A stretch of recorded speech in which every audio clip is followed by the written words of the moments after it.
ऐसा वेदों का ज्ञाता नहीं। तो ऐसे कहते हैं ये काल के दूत थे, वेदों का नाम ले ज्ञान सारा उल्टा ठोक रखा।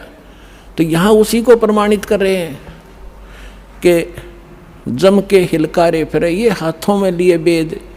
जहाँ भी आप महर्षि दयानंद की फोटो देखोगे, वेद पहले दर रखे उस पर चारों जड़ी संठे काले रखा था, लिखे लिखाए भी सना हो जैसे। और कक का पता नहीं उस आदमी ने। तो पुण्यात्माओं आज तक ये में बिजली गिर रही थी। हम इनको महर्षि माने थे, ये थे कौन बालका जैसे ज्ञान के भी। इनका सत्यार्थ प्रकाश आपके दास ने आपके रूबरू किया, जिसको हम सर्वधारीय मान्या करते।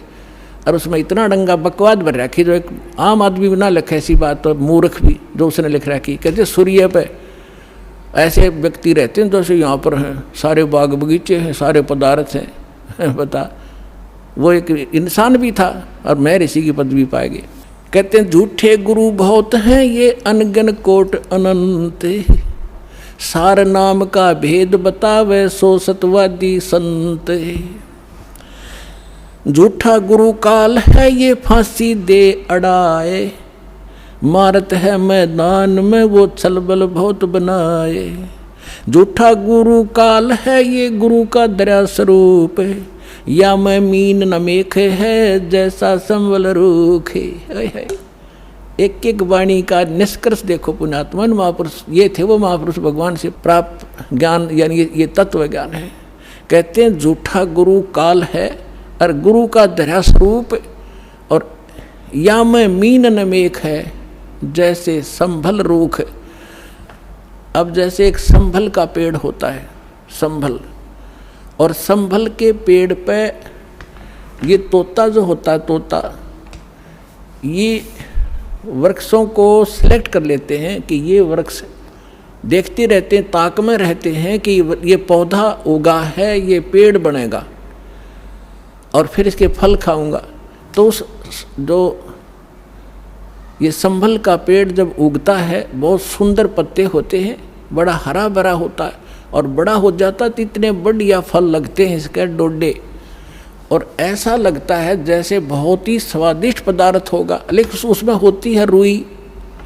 अब वो तोता ये देखता है कि ये फल पक गया, 12 वर्ष इंतज़ार किया कि फल खाऊंगा, इस फल यहाँ ये पेड़ घने हो गए वृक्ष इसके संभल के, और जब वो परिपक्व होते हैं, जिस उद्देश्य से वो चोंच मारता है, उसमें वो पदार्थ ना हो करके रुई उसके मुंह में फंस जाती है, उसने जान बचानी मुश्किल हो जाती है तोते ने। तो यहाँ परमात्मा कहते तुम जिनको गुरु मान रहे हो, उन पर आश्रित हुए बैठे हो, लास्ट में आपने ऐसे पश्चाताप करना पड़ेगा जैसे उस तोते ने उस संभल के वृक्ष को एक अच्छा फलदार, स्वादिष्ट फलदार वृक्ष मान के उस पर आश्रित था, फिर सिर पटक कर रो रहा था। झूठा गुरु काल है ये गुरु का धरा स्वरूप, या मैं मीन न मेख है जैसे संबल रूख। फिर क्या बताते हैं, कान चिराए क्या हुआ ये कर कंकन मन पाल, मुद्रा पैरें क्या हुआ सिर फोड़ेगा काल। कहते हैं कान चिरानते, कान में मुद्रा पहनते, और 36 आडंबर करने से परमात्मा नहीं मिलेगा, और यम के दूत लठ मारेंगे तुम्हें तुम्हारे गिर के। कहते चुंडित मुंडित पकड़ लिए इनसे जम किंकर ना डरता। ये चुंडित कति जटा बड़ा बड़ा को बड़े बड़े राखों ऋषि दिखाई दे, और कति घोटम घोट करा रखा साधुपना दिखाने के लिए। कहते इन यम के दूत ना डरते इन बकवादों से, वो तो सत्य मंत्र जो सच्चा नाम जिसके पास होगा उससे भयभीत होते हैं। फिर क्या बताते, मौन रहा तो क्या हुआ ये बोलने से नो भेवे, मौनी वक्ता एक है ना पर से दल देवे।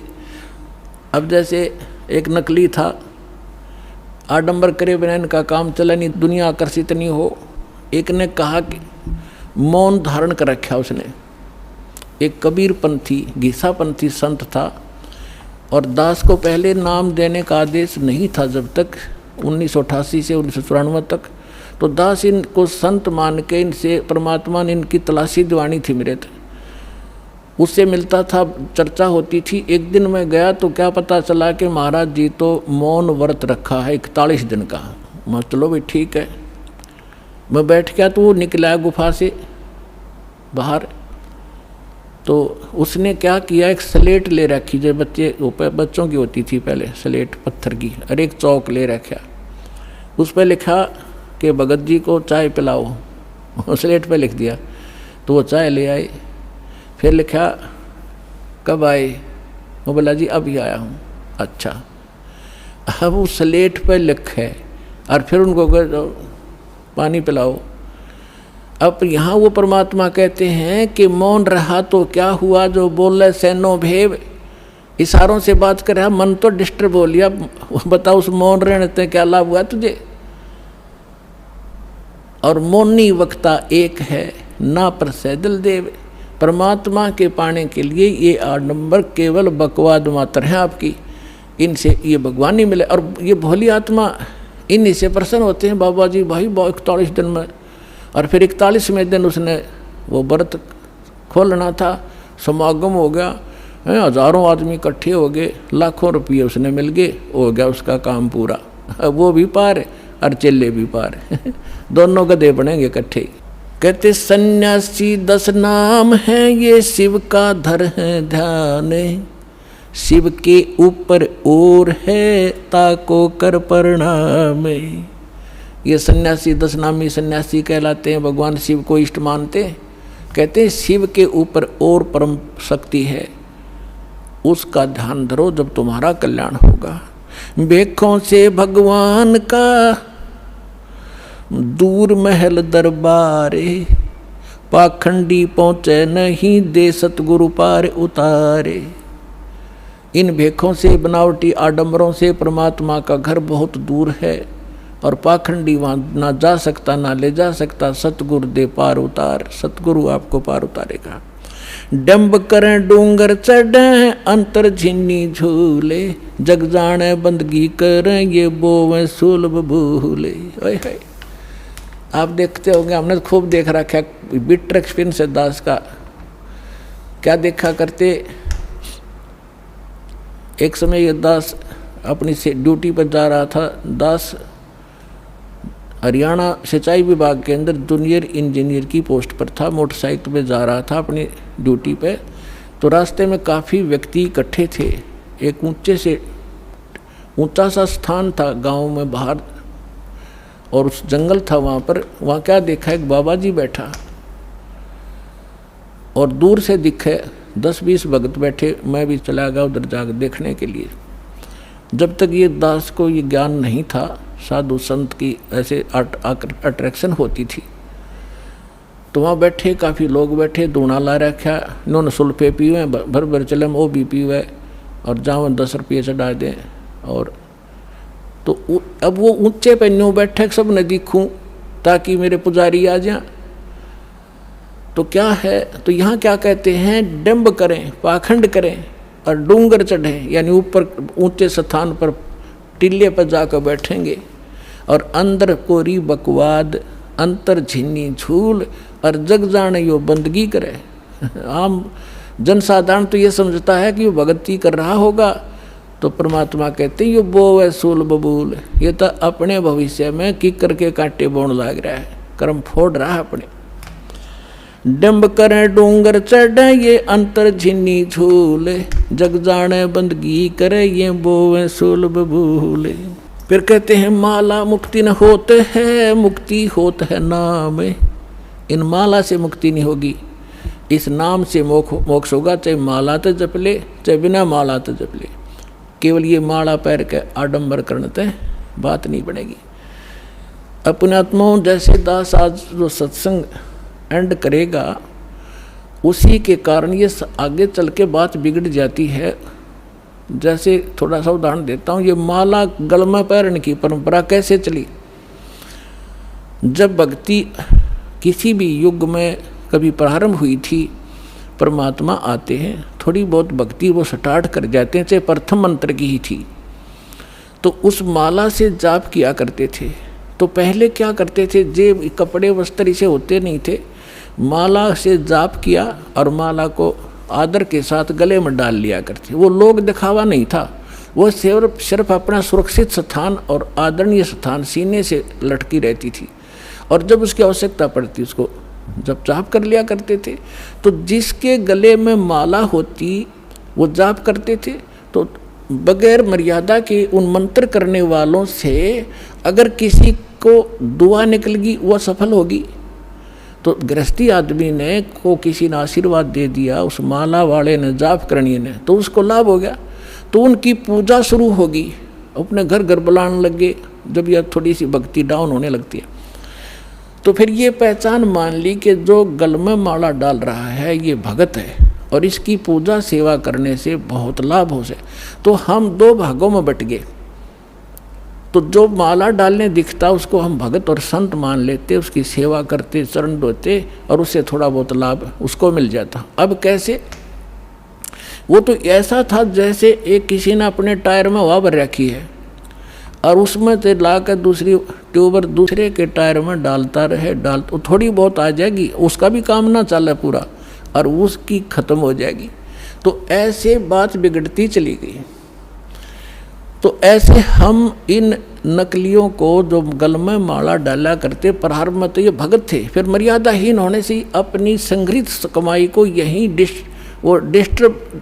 डिस्ट्रॉय कर जाया करते थे और दोनों यहीं के यहीं रह जाते थे। तो इस प्रकार ये माला का वो प्रचलन चला था। तो फिर लोगों ने जब नो देखा कि माला जिसने डाल रखी है उसको भगत मानते हैं, फिर से पाखंडी ने दो दो डालनी शुरू कर दी। तो क्या कहा करता को पूछता, भाई दो क्यों डाल रखी है भगत जी के? दोनों हाथों जप्या करूँ मैं। तो उन्होंने सोचा भाई यू और बड़ा भगत होगा तो उसकी और ज़्यादा पूजा शुरू होगी। तो जिसने फिर तीन तीन चार चार डालनी शुरू कर दी तो चार वाले ने ज़्यादा पसंद करने लग गया आम भोले भगत। तो न्यों भट्ठा बैठ गया। एक आश्रम के अंदर कुछ भगत, वो गांव वालों ने एक आश्रम बना रखा था, 5-7 कमरे बना रखे थे। इसी तरह हम ज्ञानहीन होने से हम इन नकलियों के मजदूर बने रहे। हम इनको ये थोड़ी बहुत भक्ति कर दे जैसी, और फिर हम उनसे सेवा करके रोटी टूका खुआ कर थोड़ा बहुत राहत हम ले लेते, हम इनके भिखारी बने रहा करते थे। अब दास चाहता है कि घर घर में सब धनवान हो, भगवान के खजाने में कोई कमी है? जो भक्ति करेगा वो धनी हो जाएगा, भगवान की भक्ति का सारे सुख आपको प्राप्त होंगे। हम क्यों किसी के मुंह की तरफ देखेंगे फिर? तो क्या था, उसमें 5-7 कमरे बना रखे थे। वहाँ पर साधु संत आया करते थे और गांव के लोग वहाँ सेवा करने जाते थे। तो वो क्या किसकी सेवा करा करते? जो ज़्यादा भजन करता दिखे। उन्होंने क्या पहचान कर रखी थी कि ज़्यादा भजन कौन करता है? जो सबसे पहले उठ कर स्नान करके और अपने भजन पर बैठ जाता है। तो भगत वहाँ जो रहते थे सेवादार का आधा, तो गांव वाले उनसे पूछा करते थे कि आज पहले कौन सा उठा था, कि आज जो उनके लंगोट सूखा करते बाहर, एक एक कोपीन रखते थे, वो धो के सुखा के और अपने भजन पर बैठ जाते थे। तो जो सबसे पहले बता देते थे कि ये उठा था सबसे पहले, ये इसी का लंगोट सूख रहा है, तो उसी की पूजा ज़्यादा लोग करने लगे। और दूसरे जो लेट उठते थे उनको वो विशेष ध्यान नहीं देते थे, उसी का पूजा करनी, उसी को प्रणाम करना, उसी के पैर दबाने। तो दूसरे एक उनमें नकली था, आलसी सा आदमी, उसने सोचा भाई यू क्या चक्कर है, इसकी पूजा क्यों हो रही है? तो उसने पता चला कि वो बखत उठा है, इसलिए यार इनने पहचान कर रखी है लंगोट की इसका पहले सूख क्या पावे। वो क्या करने लग गया, उन तो सब तो पहले उठा आध घंटा, और इतना आलसी था और नाव भी ना था, लंगोट ने पानी में बेकर सब तो पहले टांग दे उड़ा और उल्टा ही सो जावे। तो वो उन्होंने पूछा भाई ये किसका लंगोट है? कि ये इस महात्मा का है। वो सारे उन सारे ने छोड़ देगा, उस नकली के लाग गए साथ, उस लंगोट की पहचान करके पहले कौन सा उठे रात ने। तो हम न्यो भक्ति का नाश कर लिया। तो यहाँ परमात्मा कहते हैं माला मुक्ति न होते है, ये मुक्ति होते है नाम। एक अक्षर बाहरा, ये उजड़ भला नगाम। कहते माला मुग्ध गंवारे को, गल में पैरा काठ। दगड़े दो जग के चल्या, लखी न सतगुरु बाटे। माला मुग्ध इस मूर्ख ने ये गल में काट पैर रखा, इतना मोटे मोटे मणिए, और दोजक दगड़े दोजक के चला, नरक के रास्ते को पकड़ रखा है। लखी ना सतगुरु बाट, यानी सतगुरु के मार्ग का इसको पता नहीं चला। मूंड मुंडावे मूर्खा ये कर हैं घोट में घोटे, बार भेख बनावे ही अंदर गिन अनगिन खोटे। ये मूंड मुंडावे मूर्खा यानी उस तरह फिरा लेते हैं, कच को कोरा कटवा लेते हैं, और कर मूंड मुंडावे मूर्खा और कर हैं घोट में घोट, और बाहर भेख दिखावे ही, बाहर तजनो दिखे बड़ा महात्मा होगा, अंदर अनगिन खोट।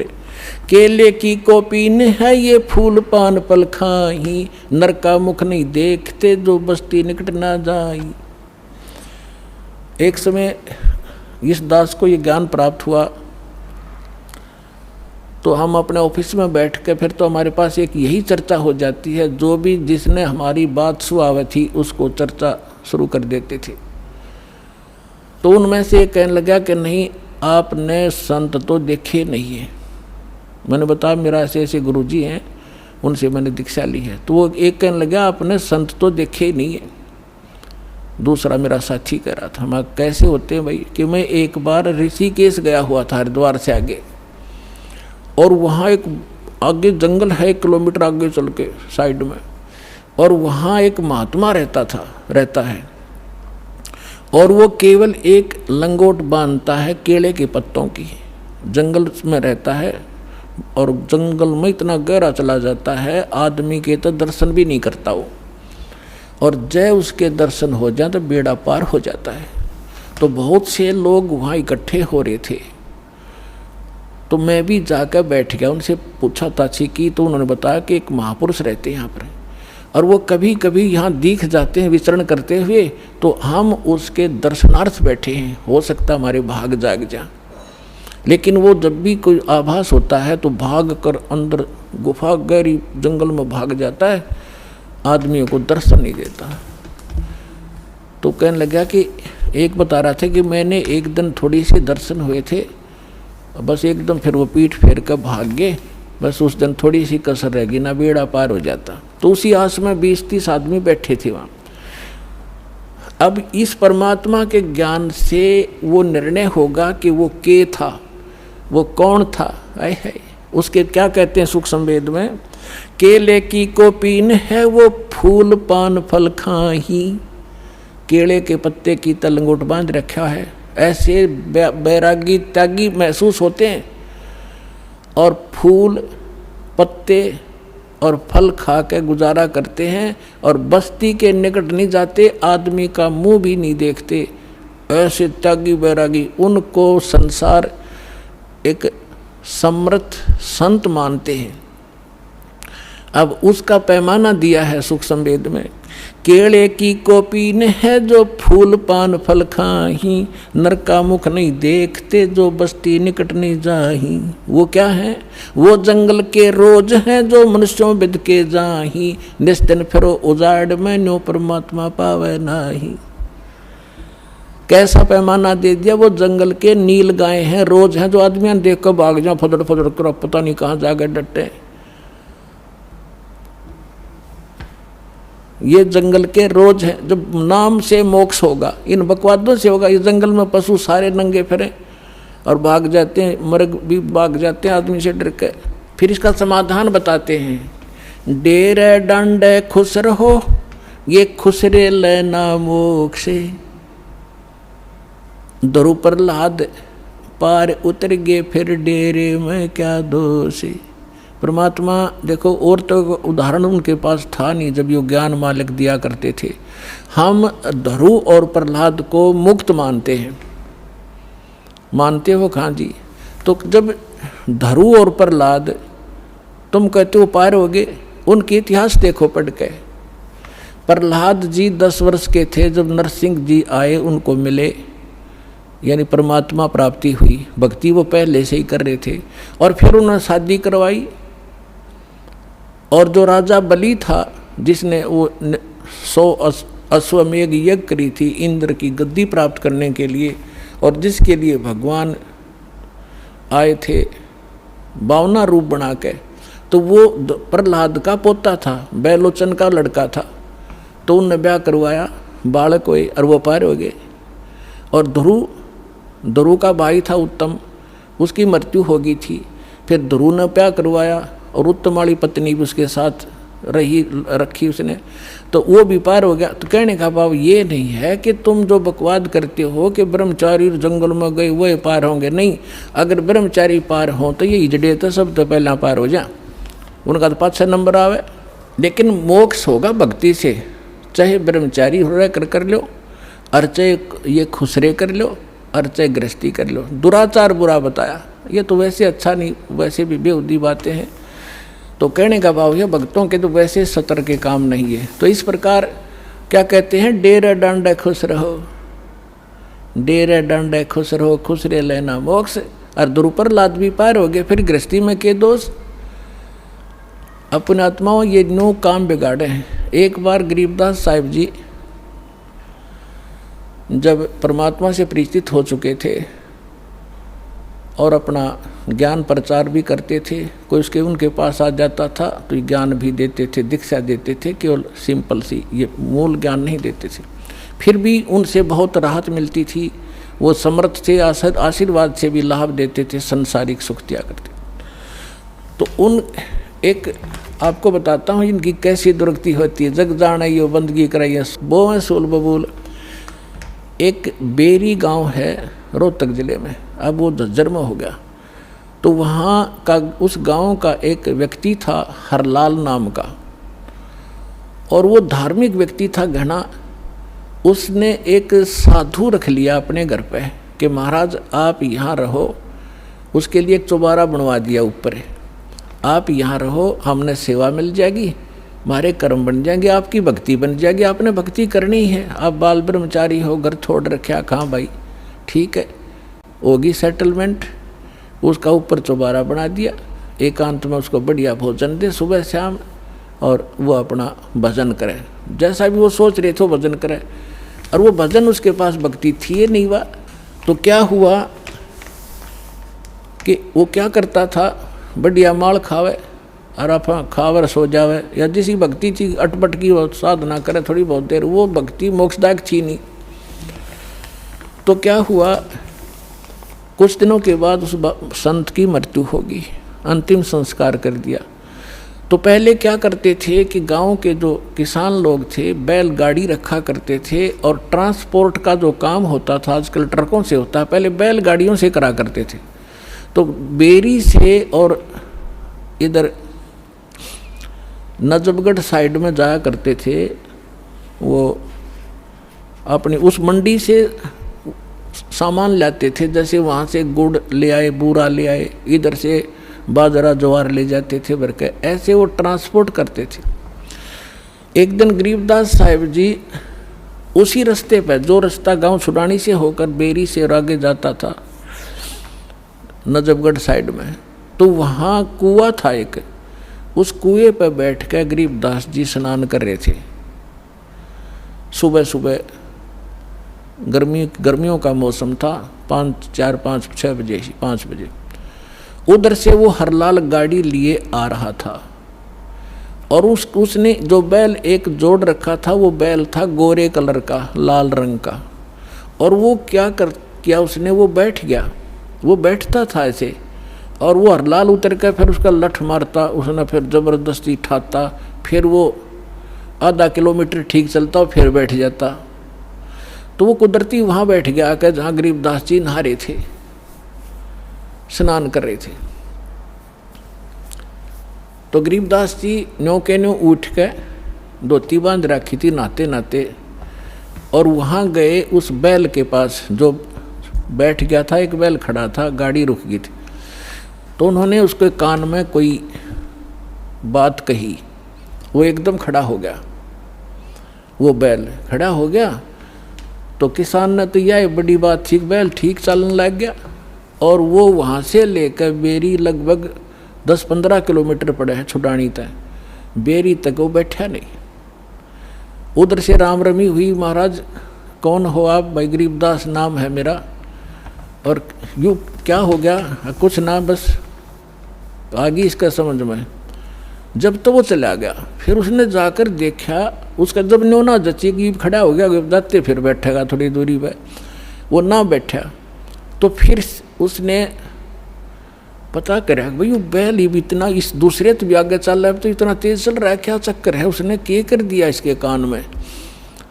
तो वो वापस आया, जब उस गांव में रुक गया और पूछा वह गरीबदास कौन है, वो कुदरती परमात्मा वहीं आगे स्नान, वो गरीबदास जी उसी टाइम से स्नान, उसने नहीं सोचा इस टाइम से आकर वो नान भगत और वहाँ मिल लेगा। तो जब वो स्नान करना, पता था वो भगत किस लिए आ रहा है, वो तो परमात्मा से परिचित हो चुके थे। तो जब उसने देखा कि वो आदमी है जो उस दिन बैल के कान में कुछ इसने फूक फाक मारी थी, प्रणाम किया और पूछा भगत जी आपने इस बैल के कान में क्या बोल दिया, ये तो उसके बाद डटा नहीं डटता और ना बैठता, आप तो भाई पहुँचे हुए महात्मा हो। अब इतना गरीबदास जी का उसमें ज्ञान इतना था नहीं, क्योंकि हम घर का जोगी जोगड़ा और बाहर का जोगी सिद्ध, ये तुम्हारी पुरानी आदत है। तो गरीबदास जी ने कहा कि अब बैठ जा, बताऊंगा क्या कह दिया मैंने। आपके घर में चौबारे में एक बाबा जी रहा करता, संत भगत अखा जी रहता था। कहाँ गया वो? तो उस अरलाल भगत ने, किसान था वो जाट, उसने बताया जी वो तो मृत्यु को प्राप्त हो गया, 4-5 वर्ष हो गए। परमात्मा ने कहा कि ये बैल ओए है तेरा बाबा जी, इस नकली पर भक्ति बनी नहीं, सत साधना इसके पास थी नहीं, यू खावा था सोवा था, नकली डड़े डोया था, कंकर पत्थर इकट्ठे करे, साधना ठीक नहीं थी। ये वही बाबा जी है, वो भगत जो घर छोड़ कर चला गया था, ब्रह्मचारी भी था, बैल बनकर गाड़ी खींच रहा है, क्योंकि तेरा खा रखा था इसने, पूरा करना पड़ेगा वापस। मैंने इसको ये कहा भाई भगत जी चाहे तो लठ खा के इसका दे दे और चाहे अपना स्वभाव पूरा कर दे, पूरा करे पीछा छूटेगा तेरा, इसका समझ में आ गई, अब ये तेरे पूरे करेगा। अब पुणात्मा देखो, अब जो भी कोई साधना कर रहे हैं वो हैं परमात्मा के बच्चे, किसी ना किसी जन्म में वो मालिक के साथ रहे, आगे साधना नहीं मिलती तो वो 84 लाख योनियों में चले जाते। और परमात्मा ने वहाँ भी दया करा दी अपने गरीबदास जी के माध्यम से, अरलाल का मन फेर दिया कि अभी भगत था यो और यू बैल बन गया, इसकी दुर्भाग्य, पर आज के बाद इसने मैं गाड़ी में नहीं जोड़ूंगा, अलग से बांध दिया, चारा चरावे और बैठे रहे। देख परमात्मा ने भगत की वहाँ भी रक्षा कर दी और सुविधा दे दी, लेकिन भक्ति बिना क्या बने, अगला जन्म उसका सूर का होगा, फिर क्या सुविधा देंगे। तो पुण्यात्माओं ये सौभाग्य आपका, आपको अनमोल रत्न मिल रहा है, इसने संभाल कर रखियो। अब जो प्रसंग चल रहा था, दास आपको बता रहा था कि अब आपको वो अनमोल वस्तु मिल गई है जो आज तक किसी को प्राप्त नहीं हुई। आपका भक्ति धन थोड़ी ही साधना से अत्यधिक बन रहा, संग्रहित हो रहा है, और इसी भक्ति धन से आपको यहाँ की भौतिक सुविधाएं भी प्रयोग करनी हैं और आगे चलने के लिए भी इसको सुरक्षित रखना है, इसको बांटना नहीं। अपने आत्माओं कुछ दिनों के बाद जिसने 1-2 वर्ष साधना या कर ली भगवान की सत साधना, तो आपका जो भक्तिहीन हो जाओगे, आप किसी को आशीर्वाद दे दोगे ना, वो भी फलने लग जाएगा, आपके पंचर हो जाएगा और उसमें हवा भरने लग जाएगी, आप भी डाउन हो जाओगे, यहीं रह जाओगे, आपकी गाड़ी खड़ी हो जाएगी और उसने उसका लाभ होना नहीं, क्योंकि दोनों को फुल एयर चाहिएगी टायर में आगे गाड़ी बढ़ाने के लिए, और वो अलग सिस्टम है जो दास आपको दे रहा है। इससे पंप सारे भरो और अपनी गाड़ी चलाओ। एक दूसरे मूर्ख होगा जो अपने टायर में दूसरे के टायर में हवा भरे, दोनों कंडम हो जाओगे। तो इस साधना से हम ऐसे बिगड़ जाते हैं। जो प्रसंग चल रहा था कि ऐसे जो जन्म मनुष्य के होते हैं वो ऐसे होते हैं जो पुण्यकर्मी प्राणी हैं। जैसे अब ये भक्ति युग चला है, अभी 1-2 वर्ष और बाधा रहेगी, थोड़ी बहुत, ज़्यादा नहीं, क्योंकि समझदार हो, बुद्धिमान हो, सबको ज्ञान हो गया, अब कौन किसकी सुनेगा। फिर 1-2 वर्ष के अंदर पूरे विश्व में फैल जाएगा, सब आपके साथी समर्थक हो जाएंगे, फिर बातें खत्म हो जाएगी। फिर जो मर्यादा आप करोगे आपका सहयोग देंगे और वो भी वो मर्यादा ही पालन कर रहे होंगे, तो आपका भक्ति खंड नहीं होगा, आप भी सफल होंगे और वो भी होंगे। फिर क्या होगा कि कुछ दिनों में आपको इतना सुख हो जाएगा, क्योंकि भगवान सुख सागर है। तो ये सावधानी बरतना कि इस सुख में परमात्मा से दूर ना होना, क्योंकि ये सुख मालिक से दूर करता है। और उसको होगा जिसका नाम खंडित हो जाएगा। या सांसारिक सुख जैसे किसी व्यक्ति का नाम खंडित हो गया, या किसी कारण से उसने नाम त्याग दिया, 2-3 वर्ष साधना करके वो चला गया, अब उसको फिर भी सुख हो रहे हैं और वो भक्ति भी दूसरी करने लग गया, या भी छोड़ दी है, या यही मंत्र कर रहा है, उसने आना बंद कर दिया है, तो वो कनेक्शन तो कट गया। आगे चार्जर नहीं है उसका, लेकिन पिछला चार्जर जो बैटरी है वह काम कर रही है। अब वो काफ़ी अच्छा चार्ज हो गया तो घरे दिन भी काम कर देगी, लेकिन वो ये सोच रहा होगा कि मेरा क्या बिगड़ गया। अब फिर बिगड़ेगा, जब ऐसा बिगड़ेगा कि किसी प्रकार समझ में नहीं आएगा उसके। अब इतना ज्ञान दिया जाता है, मैं कोई बालक नहीं या वैसे थूक बिलो हूँ, कोई लालच हो मुझे। 2 रोटी भगवान ने दे रखी थी, जेई की नौकरी थी, बढ़िया काम चल रहा था। परमात्मा ने पहले भी ठीक से घर में गुजारा ऐसे जन्म दे रखा था जहाँ रोटी टाइम पर ठीक मिले थी। तो दास ने पता चला कि मेरे जैसे दुखिया सारे ही हैं जिनको भगवान की चाह और धक्के खा रहे हैं। मुझे पता लग गया, तो सबको आवश्यकता इस भगवान की, इस ज्ञान की। तो इसलिए दास ने इस पर कदम उठाया। तो इस प्रकार जैसे आप जो सफल होगे। और एक बात और ध्यान रखना, आप यहाँ केवल उसी उद्देश्य को लेकर ना आना कि जैसे रोगी है वो रोग ही स्वस्थ हो, जिसको पुत्र की संतान नहीं है वो संतान ही हो तो बात बने। अगर संतान भी आपको आवश्यक होगी देनी तो यही मिलेगी, पृथ्वी पर कोई नहीं देगा आपने। और जो आपका रोग निवारण होगा तो यही होगा, पृथ्वी पर कहीं होगा भी नहीं, और होगा ही होगा, रोग तो निवारण होगा ही होगा। बाकी संतान भी परमात्मा अगर चाहेगा तो सब कुछ कर सकता है। उसका एक लंबा इतिहास है, फिर बताऊंगा, ऐसी बात नहीं। यहाँ हजारों ऐसे प्रमाण हैं जिनके 10-10 वर्ष, 12-12 वर्ष और 15-15, 20-20 वर्ष ब्याह न हो गए थे और बच्चा नहीं था। सारे सब आजकल तो सारे जो है ना ये भौतिक और सारे ट्रीटमेंट हैं, ये भी करवा के छक लिए थे मालिक ने, उनको भी संतान दे दी। ये तो कोई बड़ी बात नहीं है, लेकिन हमारा आपका मूल उद्देश्य मोक्ष हो और आपको पार करने के लिए परमात्मा जैसे भी आपको रखे वैसे ही रहो। जैसे डॉक्टर के यहाँ मरीज होता है और उसको थोड़ा बहुत कष्ट भी बन रहा है, वो जैसे भी कोई ट्रीटमेंट करे, इंजेक्शन लगाओ, जब भी थोड़ा बहुत दर्द तो होएगा। अब उस इंजेक्शन ना लागने दे, फिर वो ट्रीटमेंट क्या करेगा डॉक्टर।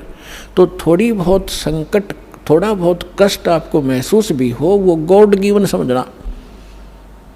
किस लिए? परमात्मा हमें उदाहरण देते हैं अपने ऊपर ही। कहते हैं कबीर सुख के माथे पत्थर पड़ो, जो नाम हृदय से जावे, बलिहारी व दुख के जो पल पल नाम रटावे। परमात्मा कहते हैं तुम ऐसे मांगना मेरे से कि हे भगवान, इसे सुख के आग लगो जिस जो आपसे दूर करे।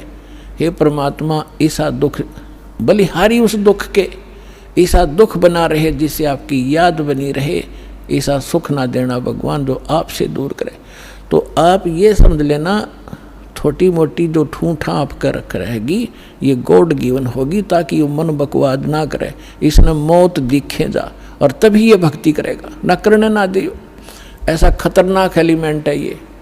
तो पुणात्मा, ये परमात्मा का ट्रीटमेंट चलेगा जब आप इसकी शरण में आगे। डॉक्टर के हॉस्पिटल में एडमिट एक पेशेंट अपनी चलाओगा तो वो रोग नहीं कटवाना चाहता, वो तो बकवाद कर रहा है, व्यर्थ में टाइम वेस्ट कर रहा है। तो आप यहाँ आगे हो, भगवान कोई बालक नहीं, आपके भविष्य की जानता है। अब जैसे किसी को एक्सीडेंट हो गया और उसका ब्लड चल रहा है, ब्लीडिंग हो रही है, तो डॉक्टर सबसे पहले उसकी कोशिश करेगा कि ब्लड रोकूं, चाहे उसकी टांग में कितनी पीड़ा हो रही हो, फ्रैक्चर भी हो रहा हो, उसने नहीं संभालेगा कि ये दर्द होने दे थोड़ा हा, पहले इसकी जान बच चली जाएगी जब ब्लड नहीं रोक आते। तो वो कह रहा होगा है मर गया, पैर टूट गया है, मर गया। तो वो अलग बात है, पहले वो ब्लड रोकेगा, फिर उस टांग ने संभालेगा, उस तक जान नहीं जा सकती। तो इसी प्रकार आप यहाँ आए हो केवल एक उद्देश्य लेकर, और परमात्मा को पता है कि कल ने इसके ऊपर एक ऐसी आपत्ति आओगी, इसकी जान जानी है या कोई और भयंकर अटैक है इसके ऊपर, तो पहले मालिक आपके उस संकट न हटावेगा जो भविष्य में और आने वाला इससे भयंकर। और आप ये सोचोगे एक बता मेरा ये संकट ना ठीक हुआ, 2 बार लिया, तीसरी बार आ ली, 5वीं हाजिरी होगी। पुणात्मा या तो आजीवन आने की नीयत बनाओ, जब आपका कल्याण होगा। ईसा बालक नहीं भगवान के झाड़े ला देर जा तुम अपने राज्य हम अपने राज्य, नहीं, आपके असंग जन्म का कोड कटेगा यहाँ से। अब जो प्रसंग चल रहा है कि जिन जैसे सतयुग के अंदर पुण्यात्मा जन्म लेती है और उनके लिए परमात्मा ऐसा माहौल बना देता है, फलदार वृक्ष होते हैं सब जगह। जैसे आजकल हम कणक पैदा करते हैं कितनी मेहनत करके, उस समय ये ऐसे खड़े रहते जैसे सामक देखा हुआ आपने, ऐसे खड़े रहते हैं और जाओ और तोड़ो और झाड़ो, पकाओ और खाओ, फल तोड़ो खाओ और भजन, और उसमें भजन सभी करते हैं, उनकी एक ऐसी श्रद्धा होती है। तो वो भक्ति करते हैं शास्त्र विरुद्ध, और सुख सारे उपलब्ध हैं, शरीर भी स्वस्थ है, लाखों वर्ष जीवन भी रहता है, बाप से पहले बेटा भी नहीं मरता है, और विधवा औरत विधवा नहीं होती हैं। तो वो ये सोच रहे कि हम जो साधना कर रहे हैं इससे हमें लाभ है, नहीं, यह भूल मार रही है हमने आज तक। तो वो उस सतयुग में कौन प्राणी जन्म लेंगे, ये बहुत असंख्य युगों से चला रहा है। अब जैसे ये समय अब चल पड़ा, जो भगवान पुण्य आत्मा है इस ज्ञान से संपर्क में रहेंगे, भक्ति ठीक करते रहेंगे तो ये पार हो जाएंगे। अब अरबों खरबों प्राणी पार होंगे अब इस पिछली पीढ़ी में, क्योंकि परमात्मा ने 3 युग इंतजार की है इस समय के लिए। और कैसे परमात्मा किस प्रकार ऐसे लुका छिपी करके और भक्ति बचा के लाए हैं।